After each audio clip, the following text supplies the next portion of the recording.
आज आपण बनवणार आहोत तांदूळ आणि मिश्र डाळीपासून तयार होणारे मऊ, जाळीदार आणि अतिशय चविष्ट अप्पे. हे अप्पे जितके चवीदार आहेत तितकेच पौष्टिकही आहेत. सकाळच्या नाश्त्यासाठी, मुलांच्या डब्यासाठी किंवा संध्याकाळच्या हलक्या खाण्यासाठी हा एक उत्तम आणि आरोग्यदायी पर्याय आहे. तर नमस्कार मंडळी, मी रुचिता आपल्या रुचकर चव या चॅनलवर तुम्हा सगळ्यांचं अगदी मनापासून स्वागत करते. आता या रेसिपीसाठी मी 3 वाट्या तांदूळ आणि 1.5 वाटी मिश्र डाळी घेतल्या आहेत. तांदळासाठी तुम्ही तुमच्या आवडीनुसार कोणताही तांदूळ वापरू शकता. अगदी रेशनचा तांदूळ वापरला तरी अप्पे खूप छान मऊ आणि जाळीदार बनतात. त्यामुळे घरात जो तांदूळ उपलब्ध असेल त्याचाही या रेसिपीसाठी उत्तम वापर करता येतो. डाळींच्या प्रमाणासाठी अर्धी वाटी मुगाची डाळ, अर्धी वाटी चणा डाळ आणि अर्धी वाटी उडदाची डाळ घेतली आहे.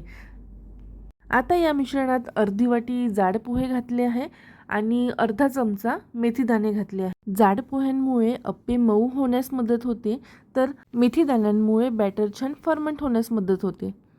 आता हे सगळं मिश्रण 3-4 पाण्याने व्यवस्थित धुवून घ्या.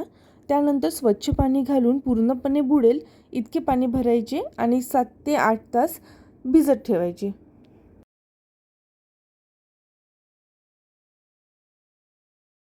7 ते 8 तासानंतर डाळी आणि तांदूळ छान भिजलेले आहेत. एकदा चणा डाळ हाताने दाबून बघा, जर ती सहज तुटत असेल म्हणजे डाळ व्यवस्थित भिजली आहे. आता या मिश्रणातील जास्तीचे पाणी काढून ते मिक्सरच्या भांड्यात घ्या. आवश्यकतेनुसार थोडे थोडे पाणी घालत छान बारीक आणि गुळगुळीत वाटून घ्या. आता हे मिश्रण मी 2 बॅचमध्ये मिक्सरमधून वाटून घेतलं आहे. वाटताना भिजलेल्या डाळीचंच थोडंसं पाणी वापरलं आहे. आता हे पीठ एका मोठ्या भांड्यात काढून घ्या.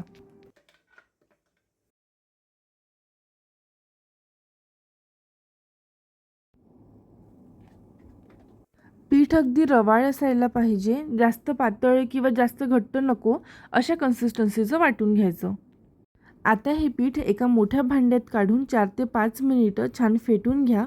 पीठ फेटल्यामुळे त्यामध्ये हवा मिसळते, त्यामुळे अप्पे अधिक हलके बनतात आणि छान जाळीदारसुद्धा बनतात.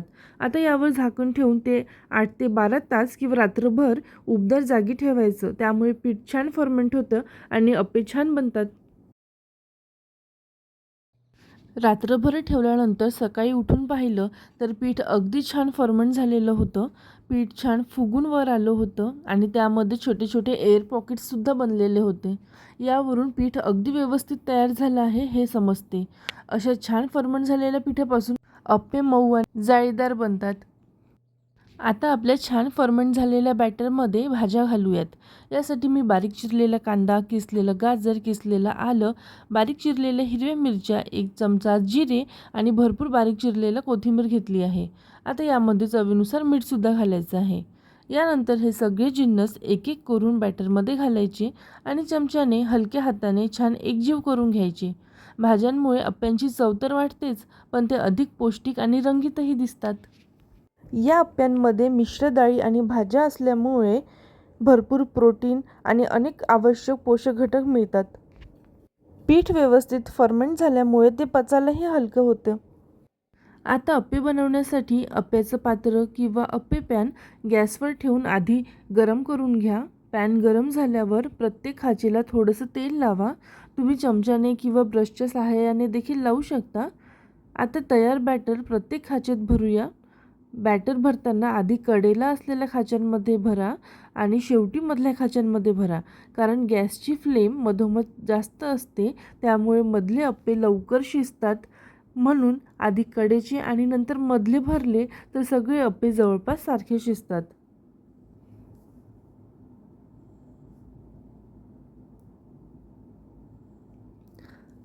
आता झाकण ठेवून अप्पे साधारण 5 मिनिटे शिजू द्या. 5 मिनिटानंतर वरून थोडंसं तेल सोडा. त्यानंतर सर्वात आधी मधले अप्पे पलटवा आणि मग कडेचे अप्पे पलटवून घ्या. पुन्हा झाकण ठेवून आणखी 4 ते 5 मिनिटे दुसऱ्या बाजूने देखील शिजवून घ्या. अशा प्रकारे दोन्ही बाजूंनी छान खरपूस भाजलेले, बाहेरून सोनेरी, आतून मऊ, स्पंजी आणि जाळीदार असे मिश्र डाळी आणि तांदळाचे पौष्टिक अप्पे तयार होतात. आता अप्पे शिजतायत, तोपर्यंत या अप्प्यांसोबत खायला आपण एक झटपट चटणी बनवून घेऊया. यासाठी मी भरपूर कोथिंबीर, थोडीशी पुदिन्याची पानं, कढीपत्ता, लसूण पाकळ्या, थोडंसं आलं, जिरं, चवीनुसार मीठ आणि 1 चमचा साखर घेतली आहे. आता हे सगळं मिक्सरच्या भांड्यात घालून छान बारीक वाटून घ्या. त्यानंतर त्यामध्ये 3 ते 4 चमचे दही घालून पुन्हा एकदा छान फिरवून घ्या. त्यामुळे चटणीला मस्त क्रीमी टेक्स्चर आणि छान चव येते. आता ही तयार चटणी एका बाउलमध्ये काढून घेऊया. चटणीची चव आणखी वाढवण्यासाठी त्यावर एक खमंग फोडणी देऊया. त्यासाठी एका छोट्या पॅनमध्ये तेल गरम करून त्यात जिरं, मोहरी आणि सुक्या मिरच्या घाला. फोडणी छान तडतडली की ती चटणीवर टाकून घ्या. अशा प्रकारे अप्प्यांसोबत खायला एकदम टेस्टी, ताजी आणि खमंग पुदिना कोथिंबीरची चटणी तयार होते. आता तुम्ही बघू शकता अप्पे किती छान फुगले आहेत. बाहेरून हलके सोनेरी आणि किंचित क्रिस्पी दिसत आहे, तर आतून अगदी मऊ, स्पंजी आणि जाळीदार झाले आहे. आता एक तुम्हाला तोडूनसुद्धा दाखवणार. आतून किती सुंदर मऊ झालेले आहे तुम्ही बघू शकता. या अप्प्यांसोबत ही दह्याची पुदिनाची चटणी खूप छान लागते. सकाळच्या नाश्त्यासाठी, मुलांच्या डब्यासाठी एकदम परफेक्ट पर्याय आहे. तुम्हाला जर ही रेसिपी आवडली असेल तर व्हिडिओला लाईक करा, शेअर करा, चॅनलला सबस्क्राईब करा.